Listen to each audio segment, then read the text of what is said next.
अस्सलाम वालेकुम dear students. Chapter number 3 tissue. हम टिश्यू को पढ़ रहे थे, एपिथेलियल टिश्यू पढ़ लिया था। आज हम पढ़ेंगे muscular tissue. Muscular tissue are made up of special type of cells called myofibrils which have the ability to contract. Therefore, muscle are also called contractile tissue of the body. The functional and structural unit of muscle is called muscle fiber. Muscular tissue can be divided into skeletal muscle, smooth muscle and cardiac muscle. Muscular tissue क्या है? जिस तरह नाम से जाहिर है, muscular tissue muscles के जो सेल्स है उसको हम क्या कहते हैं? Muscular tissue. जब मसल्स के सेल्स कंबाइन होते हैं उसके सेल्स को हम क्या कहते हैं? Myofibril sales.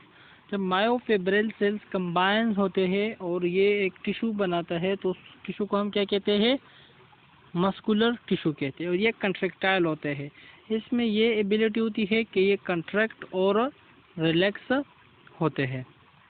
और जो मस्कुलर टिश्यू का स्ट्रक्चर और फंक्शन यूनिट है वो क्या है? मसल फाइबर है। उसके बाद है सब टाइप ऑफ मस्कुलर टिश्यू जिसमें स्केलेटल मसल है। That type of muscular tissue which are present in skeleton, the skeletal muscles are our voluntary controls that is under our will and striated lines with light and dark markings. Skeletal muscles हमारे body में जितने भी skeleton के muscles है ये voluntary muscles है। Voluntary muscles का मतलब क्या है कि ये हमारे कंट्रोल्स में होते हैं, अंडर विलिंग्स होते हैं। जब हम चाहे कंट्रैक्ट कर सकते हैं इसको, जब हम चाहे तो इसको रिलैक्स कर सकते हैं। उसके बाद है striated lines with light and dark marking.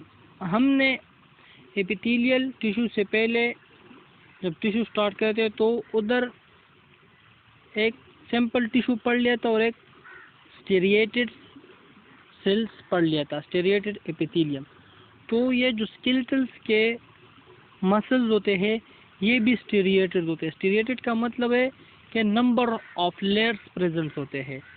एक लेयर होता है, उसके ऊपर दूसरा होता है, तीसरा होता है, इस तरह के नंबर ऑफ लेयर्स प्रेजेंट होते हैं और लाइट एंड डार्क मार्किंग्स होती है।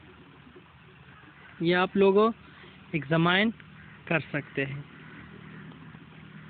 स्केलेटल मसल्स, ये कार्डियक मसल्स और स्मूथ मसल्स के दरमियान जो डायग्राम है ये स्केलेटल मसल्स का है।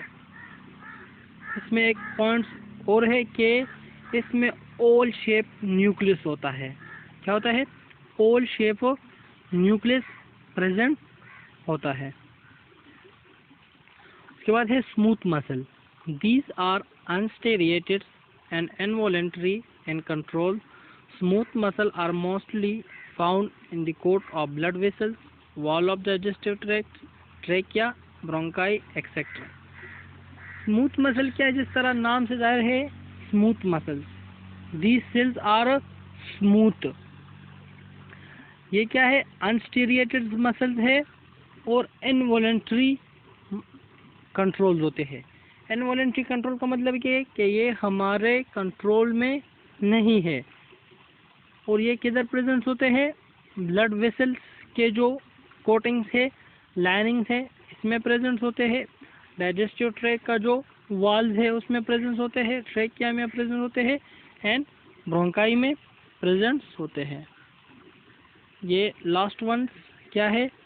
ये भी स्मूथ मसल्स का डायग्राम्स है, आप लोग इसको एग्जामाइन करें। अब थर्ड वन है cardiac muscles. This type of muscular tissue are present only in heart and involuntary in functions. These tissues are striated in appearance. They have special type properties, that is rhematics, conductivity, contractility and excitability. Cardiac muscle का नाम से जाहिर है ये सिर्फ और सिर्फ heart में प्रेजेंट होते हैं, हार्ट मसल है और इनवॉलंटरी इन फंक्शंस है। ये भी हमारे कंट्रोल में नहीं है। स्टीरिएटेड अपीयरेंस है, लाइनिंग्स अपीयरेंस है और स्पेशल प्रॉपर्टीज़। स्पेशल प्रॉपर्टीज़ क्या है कि रिमेटिक कंडक्टिविटी, एक खास रिदम से चलते हैं। जिस तरह नॉर्मली अगर हम कहते हैं कि हार्ट बीट क्या है 72 पर मिनट का, तो ये एक इसकी रिमेटिक कंडक्टिविटी है।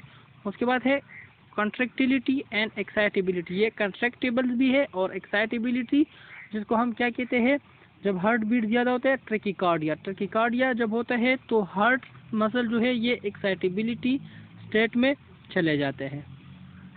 Thank you.